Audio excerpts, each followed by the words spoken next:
If you enjoyed today's video, be sure to check out my new website, truehorrorgame.com, and my app True Horror in both the iOS and Android store. It's a choose-your-own-adventure narrated horror game. I'll leave the link below. Now enjoy the show and hit that like button.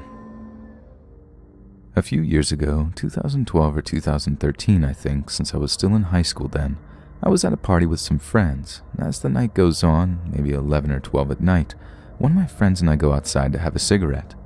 The second we get outside, there's just this completely awful, foul smell, like just blood, vomit, and death all at once. Now this was somewhat the middle of nowhere, so we just figured it was a dead animal and went on with having that cigarette.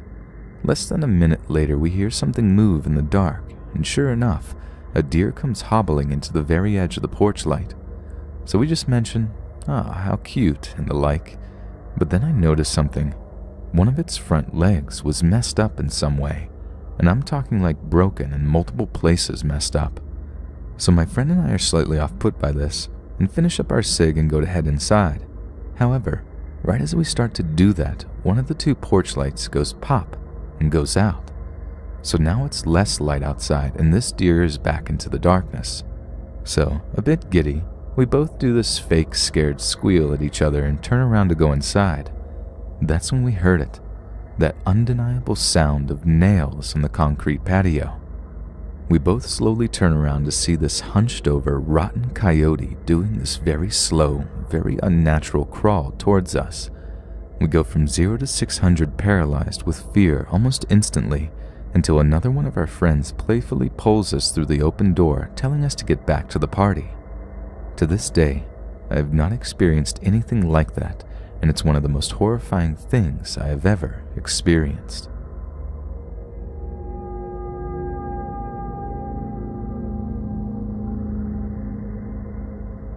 Today is my late grandmother's birthday that brought up a memory I kind of repressed from 6 or so years ago. So in 2010, my mom was pregnant and she ended up having a miscarriage. I was like 11 and I was absolutely devastated. I spent my entire life hoping and praying for a sibling, and when I was this close to having one, it was taken away. I do have little brothers now though. Obviously my mom felt a lot worse than I did, and I don't want to downplay her grief at all or anything, but I was really tore up. To help me cope, my grandma had me write a note to the baby and then burn it in a candle outside. When the last piece of ash flew off, I felt so much better. I think she wanted to say goodbye because later that night I was in the bathroom and I heard what sounded like a little girl say, "Mommy," really loud, like she was looking for her mother. The TV was on, but there were no little kids on the show my dad was watching, and I could hear the TV noise in the background. It was different from the voice. We lived in an apartment at the time, but none of our surrounding neighbors had kids and the walls weren't that thin to begin with. I spent a lot of time trying to debunk what I've heard because I thought it was impossible, but the more I think, the more I see that it was honestly unexplainable, and I do think it was my little sister making herself known and saying goodbye. Today is my grandma's first birthday since she passed, and I think I'll do the letter and the candle thing again because, call me crazy, but I genuinely think it gets the message to them.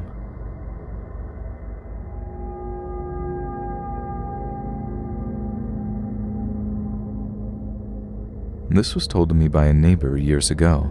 It really bothered him and he wanted to tell me about it. Back in the early 90s, he got a contract to do some structural work under the street near Independence Hall where the Declaration of Independence was signed.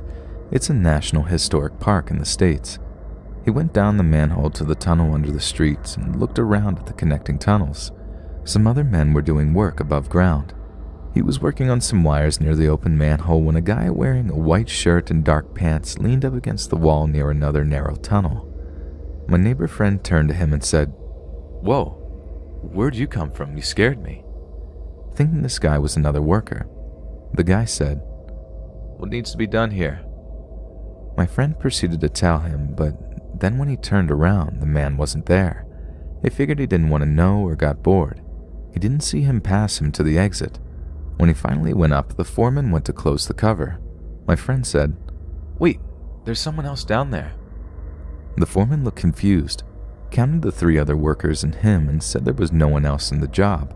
When he got back to the truck, It all made sense to him that the man was a ghost.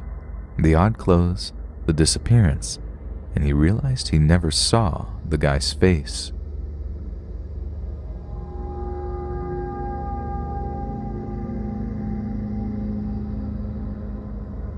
This happened to me just a couple of days ago, and like most of the people in the world, my cell phone is permanently attached at my hands. I keep it charged all day long, and when the battery runs low, I plug it in. Except on weekends, I don't like to be bothered, so most weekends from Friday till about Sunday evening, my phone will be dead, and it'll stay that way until I plug it back in on Sunday. Well, this last Friday, my wife and kids were gone for the weekend, and I was home alone. No surprise there. Anyways, after work at about 6 when I got home, I had about 15% life left on my phone, and my wife knows I won't charge my phone for the weekend, and if she wants to get a hold of me, she could send me a Facebook message. My tablet is always charged, or I'm on the computer playing games anyways. I had dinner, watched some TV, and by the time it was 8, my phone was dead, so I threw it on the nightstand so I didn't have to look for it at a later time. So I went about my night and played a couple of rounds of Call of Duty before deciding to go to bed at around 1 to 1:30 a.m. I'm a pretty heavy sleeper, and I'm not one to wake up unless my alarm goes off in the morning. But at around 3, my alarm did go off, and I found it strange. Why would I have the alarm set to go off at 3? I didn't think too much of it, so I laid back in bed, and I was about to shut my eyes when all of a sudden, my phone starts ringing, and 2 things came to mind when that happened. One, the ringtone was not the one I had for incoming calls, and the other one obviously being that I knew my phone was dead. I opened my eyes, and I can see the brightness of my screen on the wall, so I know I wasn't imagining things. I had a cold chill run down my back as I turned around to reach for my phone to see who was calling. It was no one, and I don't mean an unknown number. I mean it was a white screen with only the slide to answer or decline buttons on the screen. I was already awake and afraid, so whether or not I answered the call, it didn't matter. I picked up and hesitated to put the phone to my ear. I said hello and didn't get a response, so I said hello again, and I could hear a faint whisper, but couldn't make out the words. Then I heard a laughter that chilled me to the bone, and it startled me that I actually dropped my phone. Just as it hits the bed, I could hear the sinister laughter coming out from my speakers, and behind its laughter, I heard screaming. I couldn't move, and I'm not sure how long it lasted, but it felt like minutes before it all stopped. Screen turned off, and my room dark again, only the red glow from my alarm clock was illuminating my room. I was still shocked looking at my phone the whole time without blinking. I reached to grab my phone, and the first thing I did was try and turn it on. Nothing, like I said. I know my phone was dead, so I turned my bedroom light on and plugged in my phone. I went back to bed, and in the morning, I turned my phone on and I checked my calls. Nothing. I can't explain it, but I do hope someone had a similar experience happen to them.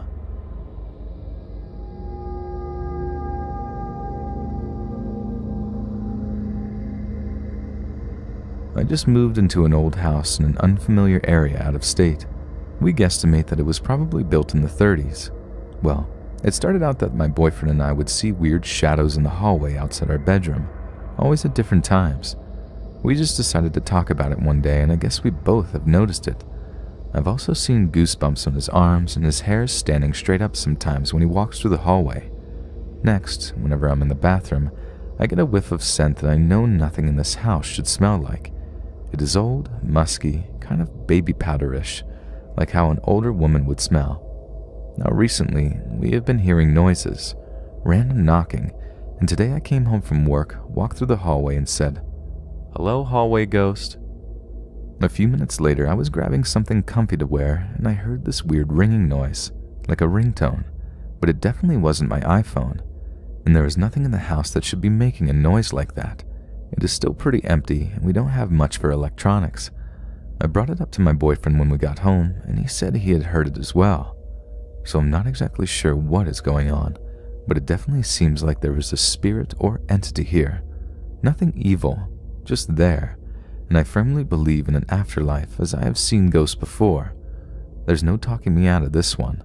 Has anyone else had these things happen to them before?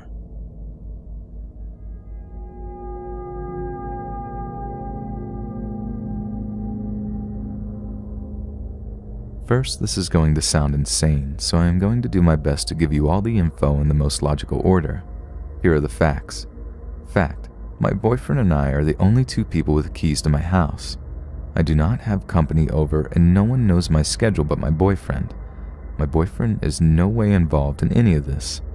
So Monday evening, I had a bottle of wine winding down from an extremely tough day. This may or may not be important, but I am sure someone will ask.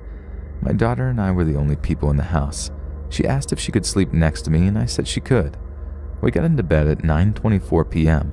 The time is specific because as we were lying there, we were watching a video on YouTube that was a music video to a song I would like to use in my wedding. I emailed the link to myself so I would not lose it at 9:24 p.m. I plugged up my phone and went to sleep with her on my chest. At around 4:55 a.m., I suddenly woke and felt panicked. I looked over to grab my phone, and it was gone. I looked for it beside the bed, and even the charger is missing. I tried calling from my house line, and it was going straight to voicemail, so I called my boyfriend from the house phone and tell him I am not able to locate my phone, and if he could call me to wake me up at 6:20 a.m. I went back to sleep and got up when he called. After he called, I searched again for my phone with no luck. I decided to just go to work and worry about it later. When I arrived at work, I logged into my email, and at 12:17 a.m., I had an email from Samsung saying, "Here's the link to reset your password." WTF? Then at 12:20 a.m., you have successfully reset your password. Immediately I changed my password and start freaking out. Who had my phone? How did they get it? And what is going on? I tracked my phone through Google Maps and activities and saw this. My phone reached my house at 5:34 p.m. It didn't ever leave the house. At 12:13 a.m., someone or something logged on my phone, clicked the lock, home and Samsung account, and that was it. Guys, my phone is legit gone. My boyfriend and I searched every inch of the house. We even went through the laundry, freezer, and litter box. It and the charger is gone. I can understand losing a phone, but a charger too, and I was in bed with it. No, myself or my daughter do not have and have never slept walk. Yesterday, my Amazon Fire TV kept kicking on, and it has never done this before, so I have analyzed this as much as my tiny brain will allow. It could be one of these things. 1, my boyfriend was jealous and hijacked my phone while I was asleep. Problem with that, he would have left with the phone showing on Google Maps. He is not tech savvy at all, and he would have looked at obvious apps like Facebook Messenger. Someone somehow broke into my home and stole it from next to me and my child while we were sleeping. Problem with that, called the police. They said no forced entry and my doors were locked when I got up, so the polite burglar walked by all my other crap and went to the device next to the sleeping person. My phone and charger may have slipped through a wormhole, or I have a poltergeist. Please, help me figure this out.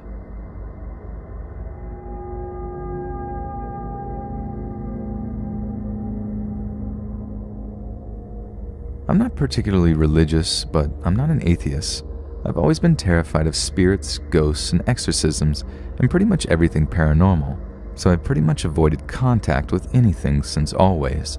I just don't want to have this experience.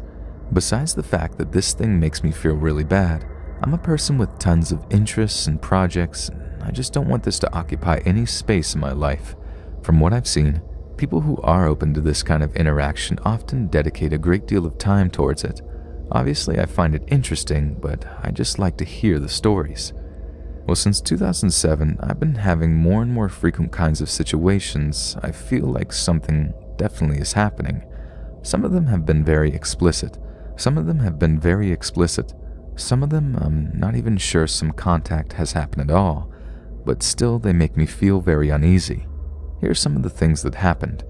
In 2007, I had my first episode. During a New Year's night, I was by myself at home. When I went to sleep, 3 a.m., as soon as my head touched the bed, every door, window, and wardrobe door in my room started violently opening and shutting. I ran away from the house and waited in the yard until the sun came out. In 2014, I had books literally thrown out of my bookcase and a cup of glass filled with water kind of explode at the same moment. This year, 2017, I was traveling with a girlfriend in Buenos Aires. and after visiting the Rocoleto cemetery, we had a feeling of dread pursuing us for the rest of the day. It lasted until we went to the church there and prayed a few Hail Marys. We're both of Catholic upbringing, and it was the only thing we could think of. This is the worst part for me. I keep having moments in my life, usually in the last months, where I feel a presence every night.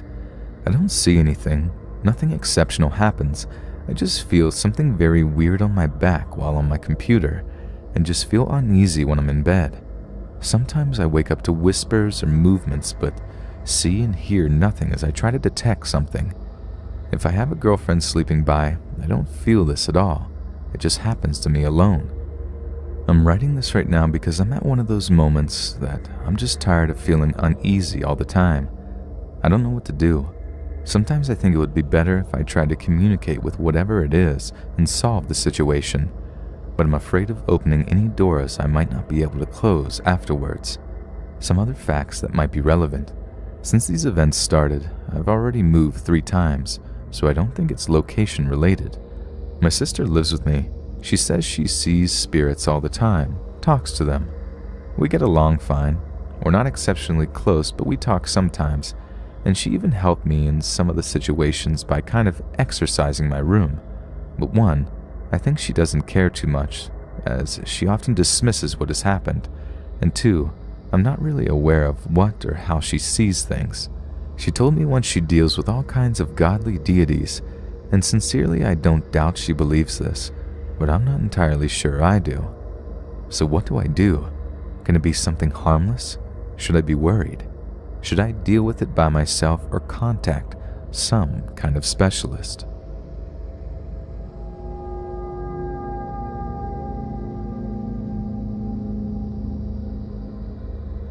This happened in 7th grade at a party. The girl who was hosting wanted to play Bloody Mary, and she didn't go in alone. They piled a bunch of us in the bathroom with her. I didn't want to do it for some reason, but peer pressure, so I went in. I sat down on the toilet, and this girl Trisha sat on my lap. While they were doing their chant, I prayed the Our Father with my eyes closed. I heard them all scream and opened my eyes and saw red. I told myself it was because I was squinting. Everyone ran out, laughing, and then started discussing what they saw. No face, just swirls in the mirror. So of course they wanted to do it again. Same drill. Trisha on my lap. I'm still praying. I hear the chant, then the scream, then something hot and wet. Trisha peed all over me. They had to offer me her brother's sweats to wear. All of them, Trisha included, saw a face. At that point, I was done because someone had peed on me. The girl whose house it was wanted to do it again, and she and 3 others went back in. We could hear them chant and then another scream, but this was different. They all come piling out, only that girl now has a cut cheek, and it's bleeding. The medicine cabinet mirror, now this was attached via magnets, flew open and hit her cheek hard enough to make it bleed, allegedly. I told myself at the time that they did it just to scare us.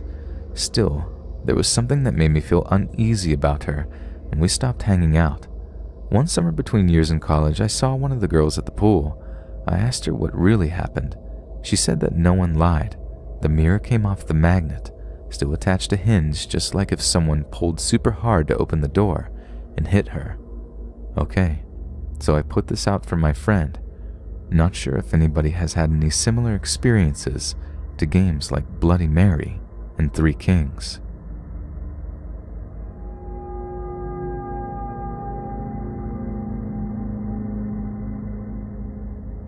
Recently, I have awoken to something touching me. Sometimes at night, I think I feel a hand creeping over me, like a light touch of someone running their hand over my torso and legs as they walk around the bed. It pulls my blankets and tugs at my clothes. Sometimes my blankets are pulled off the lower corner of the bed, even when I tuck them under in hospital style. I hear whispering at night. At first, I thought it was the radio or television I left on, or maybe my Amazon Alexa was reconnecting to the Wi-Fi. I've unplugged everything at night to troubleshoot it, but still I hear what sounds like whispering, but never loudly enough to understand what is being said. Sometimes I hear loud clanks and weird noises like bamboo sticks being clanked together. I don't have anything that would make that sound, and I have also had plumbers check out the pipes as I feared something was loose in the walls. They didn't find anything, and all the pipes were replaced and updated in 2014 when I bought the house. I have even woken up to investigate late at night, but found nothing but an empty home and locked doors. I also see shadows out of the corner of my eye. I see them moving in the halls or in the basement, just shuffling past. I thought at first it could have been a passing car reflecting off windows, but I live very far away from the road as well as any main street. When a car does pass, it is so far away it is barely visible through the trees. I have also had items moved. First it was small things, remotes, tools, coffee mugs, but recently my furniture in the living room was flipped upside down. My leather sofa, leather love seat, rocking chairs, and all tables in my study, as well as my heavy rustic chairs in the kitchen. I live alone. I'm a 34-year-old man. I don't have any pets. My dog passed last year. Not much scares me as I use logic and science, but this is becoming increasingly disturbing. I have new smoke and carbon monoxide detectors in every room, including the basement, as well as security alarms and motion detectors. I do use the fireplaces for wood burning, and the range uses gas, but everything is checked out. I have ordered new motion detectors that also record video and audio and will install them as soon as they arrive. I hope that will either catch this unexplained activity. While I hope it is a physical person, I also hope someone is not breaking into my home. I work from home most of the time and only go into the office once a week. Last year I had family and friends over for Christmas. I had a few people stay the night and they all heard the same clanks and strange whispering. Friends and family who stay over have different experiences, ranging from feeling of being watched, small items moving from suitcases to closets to under the bed or in dressers. I had a friend who was showering when she heard the bathroom door inside the bedroom open and was open when she looked out. Windows open, doors open and closed, but not slam, randomly. The farmhouse is on the outskirts of a small town, and my nearest neighbor is about 19 miles away. Farmland and trees separate us. I also don't live off a main highway or road. My driveway is off a small two-way street that winds down a gravel road. My house is about 130 to 140 years old. I'm not sure on the exact date. It was renovated in 2014 when I purchased the property to update pipes, wiring, windows, update the fixtures, refinish the floors, update the tile in the bathroom, and add an addition to the side.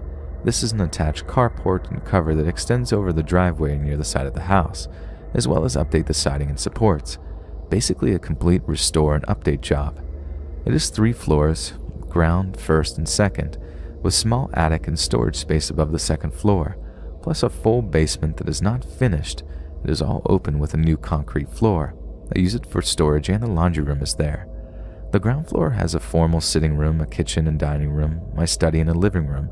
Off the side is a pantry and a mudroom and a half bath. The first floor is 3 bedrooms, 3 bathrooms, as well as a large bonus room that I am using as a library. The second and top floor is the master bedroom with bathroom, walk-in closet that was originally a small room and closet.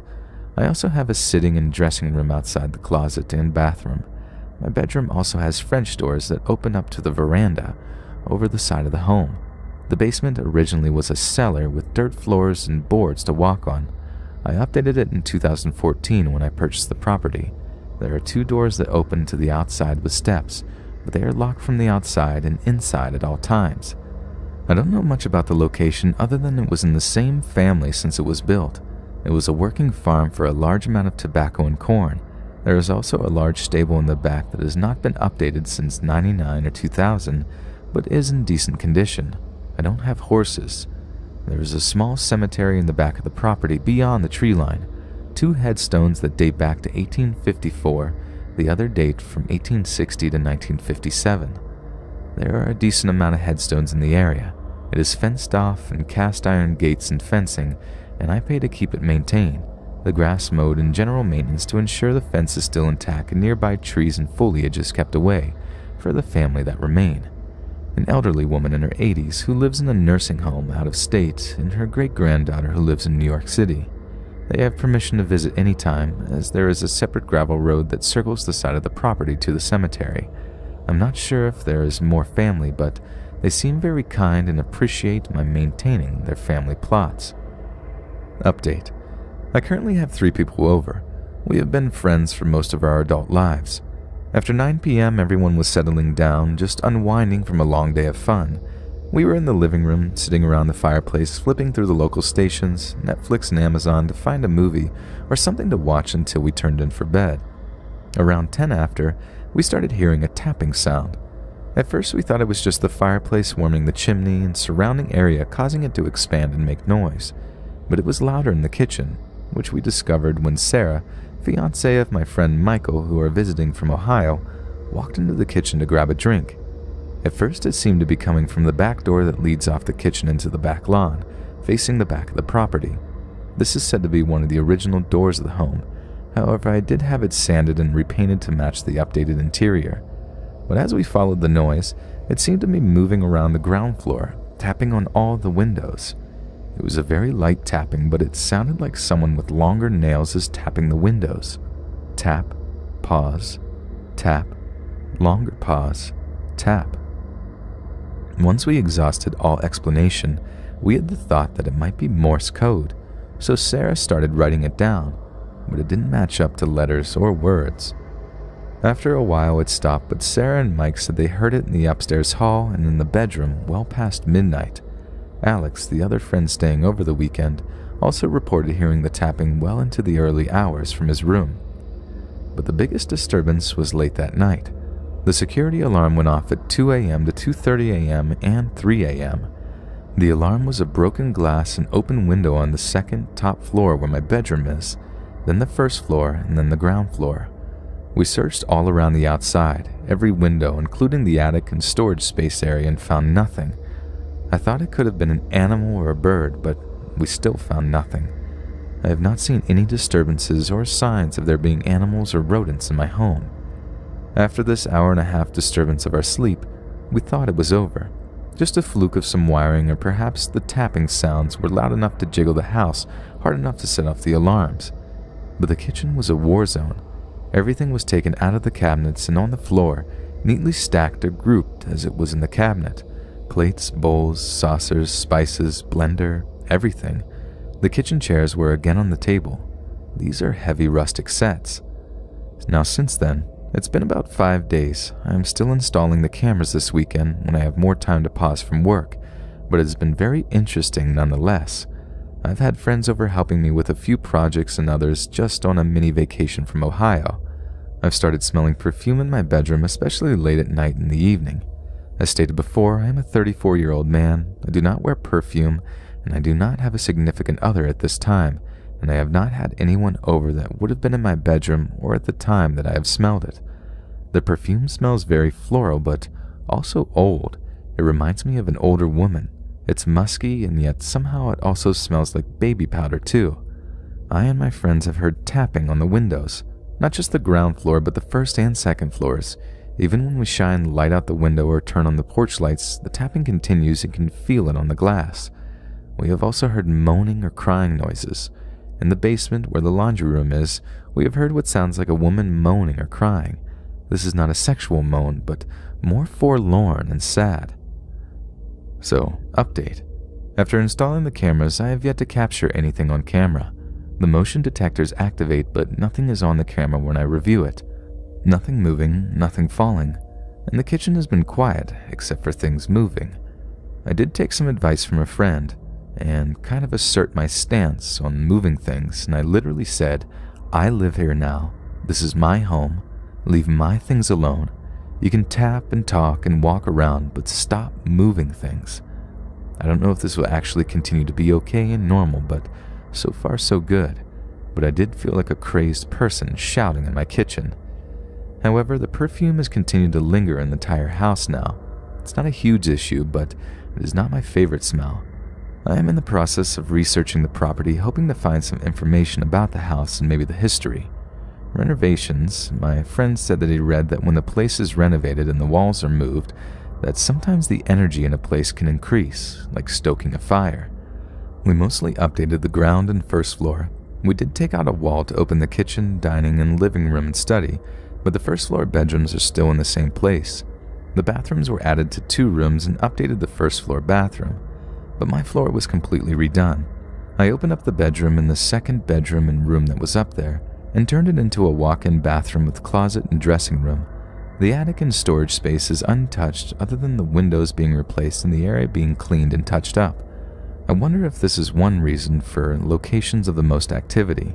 We also joked that the spirit was just amazed with the new windows and was tapping to test the new glass because it was so smooth and beautiful. Before my friends left, we did talk about what we had experienced in the week that they were there. But one thing I didn't mention because I thought I might have been dreaming was a woman in a light blue dress and sleeping gown and robe. I saw this woman in the doorway of my closet, what was once another bedroom and room. She was probably 5'4" with a long blonde braid over her shoulder with a blue ribbon at the end of the braid. She looked to be mid-20s to early 30s, but no makeup and barefoot. She didn't say anything, but just leaned against the doorframe. I wouldn't say she was smiling, but she seemed happy. There was a weird feeling that came over me, which is why I thought I was dreaming, but I felt like she could have been my wife or girlfriend, like she had just finished brushing her teeth and was ready to climb into bed. I didn't mention this to my friends, but Sarah said she thought she saw a woman with blonde hair and a blue dress in the kitchen, sitting near the window on the bench, and again near the fireplace. Michael also said that he thought he saw a woman in blue with light hair in the field near the stable, really early in the morning, but it was so misty and foggy, he thought it might have been his imagination, especially when he rode the four-wheeler over to the stable to check it out, and didn't find anything. He told Sarah, and she told him about seeing her in the kitchen. Alex didn't see anyone, but he did smell the perfume in his room late in the evening when he went to bed, and said that he thought he felt someone run their hand through his hair and pull the blanket over his shoulder, like a mother would do to a child, and tuck them in. Now, I'm okay with this new activity of a motherly figure who just checks on my guests and keeps their hands off my freaking kitchenware.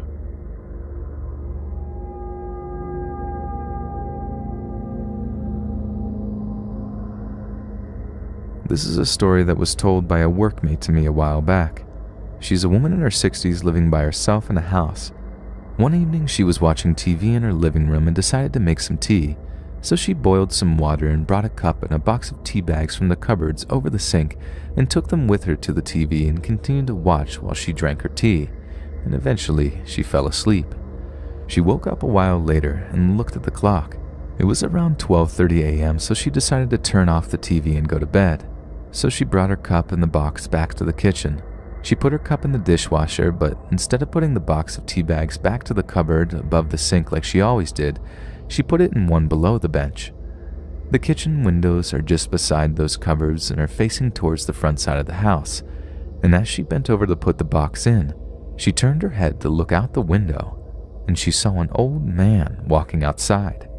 She got a bit confused, wondering why an old man would take a walk at this time. His hair was gray and unkempt. Then suddenly she saw the old man turn and walk up towards her door, and then she got nervous. She remembered that she locked the door, so she calmed down a little bit, but she kept an eye on the old man, who now had stopped by the door and was just standing there. Now she became even more nervous and confused than before, but she wanted to get a closer look at him through the door peephole, so she left the kitchen. But what she saw when she got to the hallway made her completely freeze in fear. The old man was wiggling into the hallway through the closed locked door and was now slowly wiggling towards her. Then suddenly, everything went black. But then she saw some light. It was the morning sun and she was in her bed. After realizing where she was and remembering the things she saw that night, she just dismissed it as a dream. But then she remembered the box of tea bags that she put in a different location the night before. So she went up to the kitchen and opened it. And there it was, in the cupboard under the bench, the box of tea bags. As seen before the video, be sure to check out truehorrorgame.com, where you'll find links for my choose-your-own-adventure horror game for both iOS and Android. It's a new indie game that focuses on stories that are derived from real-life true horror tales, and the game takes you front seat in the journey with your choices determining if you live or die. Also be sure to get early access on Patreon and check out the merch store, all in the description below. Thanks so much, friends, and I'll see you again soon.